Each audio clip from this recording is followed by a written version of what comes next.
The divorce papers sat on the kitchen table between us like a landmine. My hands were steady as I picked up the pen. His were shaking. "You're really going to throw away 10 years of marriage for this?" Marcus asked, his voice dripping with disbelief. I looked up at the man I'd loved since I was 23, the man who'd once promised to support my dreams, and I said the words I'd been holding back for months. "You threw it away the day you called me just a nurse." His face twisted. "I never said that." "Yes, you did. 3 months ago, at your firm's charity gala, in front of everyone." I watched the memory hit him, watched him realize I was right, and I signed my name. Let me take you back to the beginning, because this story isn't just about a marriage ending. It's about a woman who was slowly erased and how she fought her way back into existence. I met Marcus during my first year of nursing school. He was in law school, brilliant and ambitious, with dark eyes and a smile that made me forget my own name. We met at a coffee shop near campus. He spilled his latte on my anatomy textbook. "I'm so sorry," he'd said, grabbing napkins. "Let me buy you another coffee, and a new textbook. And maybe dinner?" I laughed. "The textbook costs $300. He didn't flinch. "Then definitely dinner, too." We were inseparable after that. He'd study for the bar exam while I memorized drug interactions. We'd quiz each other, celebrate small victories, comfort each other through failures. When I graduated nursing school, he took me to an expensive restaurant I couldn't afford and toasted my success. "To my brilliant girlfriend," he said, "who's going to save lives while I'm stuck pushing papers." I believed him. I believed he saw me as an equal. We got married 2 years later. Small wedding, big dreams. He'd just made junior associate at a prestigious law firm. I was working in the ICU at County General Hospital. The hours were brutal for both of us, but we made it work. We'd leave notes for each other, text during breaks, fall into bed exhausted, and wake up tangled together. It was hard, but it was ours. The problems started slowly. So slowly, I almost didn't notice. It began with the dinner parties. Marcus's firm had a culture of socializing, networking events disguised as casual gatherings. "What do you do?" someone's wife would ask me, diamond earrings catching the light. "I'm an ICU nurse," I'd say proudly. The response was always the same. "Oh, how nice. That must be so rewarding." Then they'd turn to talk to someone more interesting, someone whose job came with a corner office instead of a stethoscope. Marcus started introducing me differently. Not, "This is my wife Sarah, she's an ICU nurse," just, "This is my wife Sarah." Like my career was something to skim over, something that didn't need mentioning. When I brought it up, he brushed it off.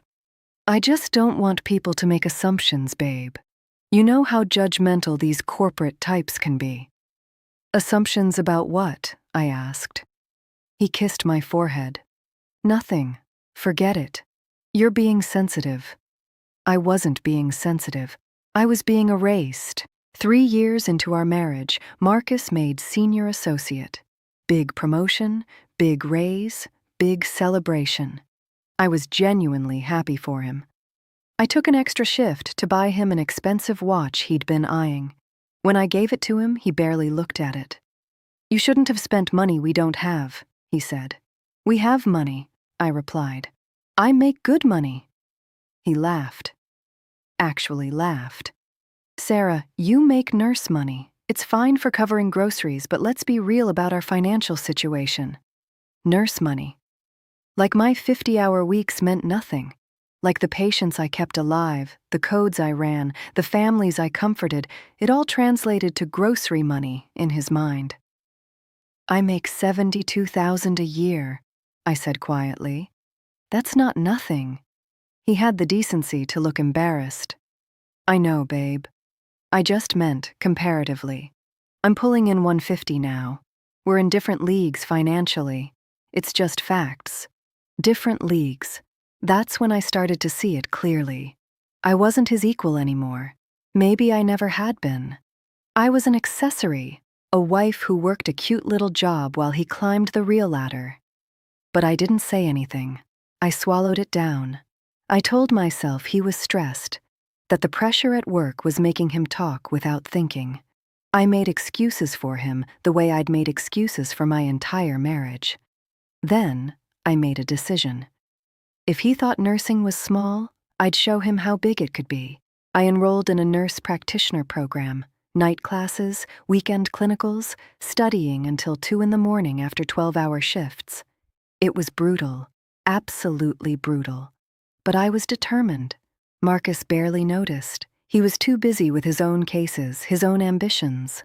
When I told him I'd been accepted into the program, he said, "That's great, hun. Will it interfere with dinner parties?" That should have been my first sign to leave. But I stayed. And I worked harder than I'd ever worked in my life. 2 years of the most intense education imaginable while maintaining full-time hours at the hospital. I graduated top of my class. I passed my boards on the first try, and I got offered a position as a nurse practitioner at one of the best cardiology practices in the city. Salary, $115,000 a year. I was so proud, so incredibly proud. I called Marcus from the parking lot after my interview. "I got it," I said, crying happy tears. "They offered me the position. Marcus, they offered me $115,000. There was a pause. "That's great, Sarah. Listen, I'm in a meeting. Can we talk about this later?" He didn't bring it up later. I had to remind him at dinner. "Oh, right," he said, not looking up from his phone. "Your nurse practitioner thing. Congratulations." My nurse practitioner thing, like it was a hobby, like it wasn't a massive professional achievement. But the money changed things. Suddenly, we weren't in different leagues anymore. Suddenly, my income mattered, and Marcus hated it. He'd make comments about how I was never home, how my schedule was impossible, how I was choosing work over our marriage. "You chose work over our marriage for 7 years, I finally snapped one night. Nobody complained then. "That's different," he said. "My career is building toward something, partnership, real money. What are you building toward? You've peaked. This is as good as it gets for you. This is as good as it gets for you." I felt something break inside me that night. Something that had been cracking for years finally shattered completely, but it got worse. So much worse. I started getting recognition in my field. I published a paper on cardiac care protocols that got picked up by a major medical journal. I was invited to speak at conferences. Other practices tried to recruit me. I was building a reputation, and I was damn good at what I did. Marcus resented every single achievement. When I told him about the journal publication, he said, "That's nice. Don't let it go to your head." When I got invited to speak in Boston, he said, "You're really going to leave me alone for a weekend for some nurse conference?" When another practice offered me $130,000, he said, "You're not seriously considering it, are you? You'd be insane to take on more stress for a few extra thousand." A few extra thousand. $15,000 was a few extra thousand to him. The gap between us had closed, and he couldn't stand it. The breaking point came at his firm's annual charity gala. Black tie event. $500 a plate. I wore a dress I'd bought specifically for the occasion, got my hair done, showed up ready to be the supportive wife.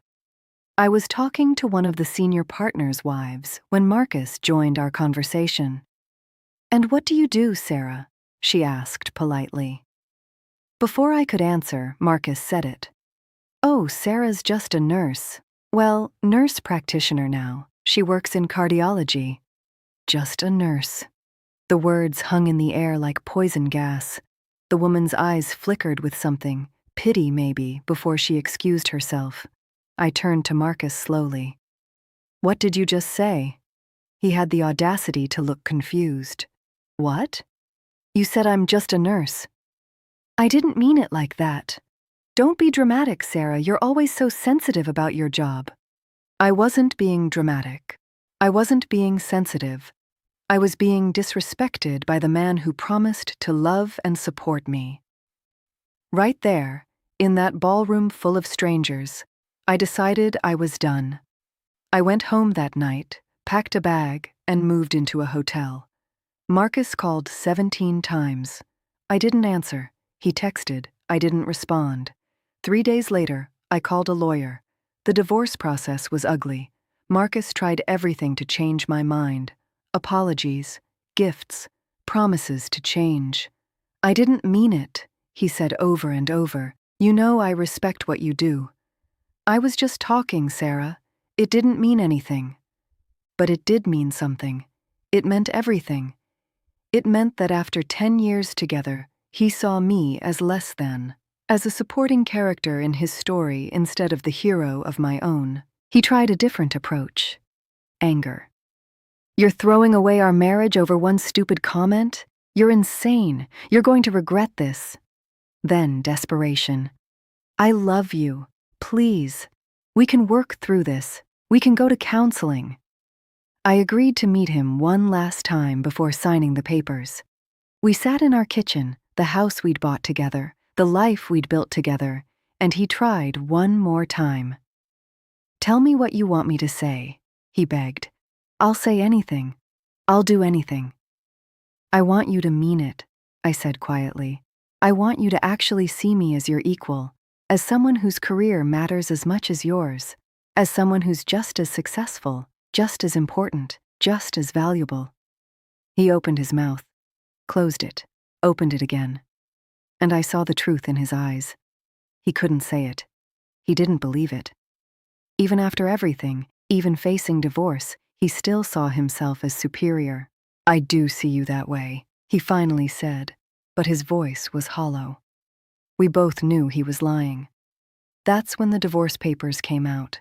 That's when he said, "You're really going to throw away 10 years of marriage for this?" And I signed my name. The first year after the divorce was strange, liberating and lonely at the same time. I threw myself into work. I took the position at the competing practice for 1:30. I published another paper. I spoke at 4 conferences. I was promoted to lead nurse practitioner within 8 months. Marcus, meanwhile, spiraled. I heard through mutual friends that he was a mess, drinking too much, missing work. His career stalled. He didn't make partner that year, or the next year. He tried dating but couldn't make anything stick. 2 years after our divorce, I ran into him at a coffee shop, the same coffee shop where we'd met 12 years earlier. He looked older, tired. He saw me and his face did something complicated. Sarah, hi. Hi, Marcus. Awkward silence. Then, you look good. Happy? I am happy. More silence. I heard about your promotion. Lead NP. That's impressive. Thank you. He stared into his coffee cup. I was wrong, he said quietly. About everything. You weren't just a nurse.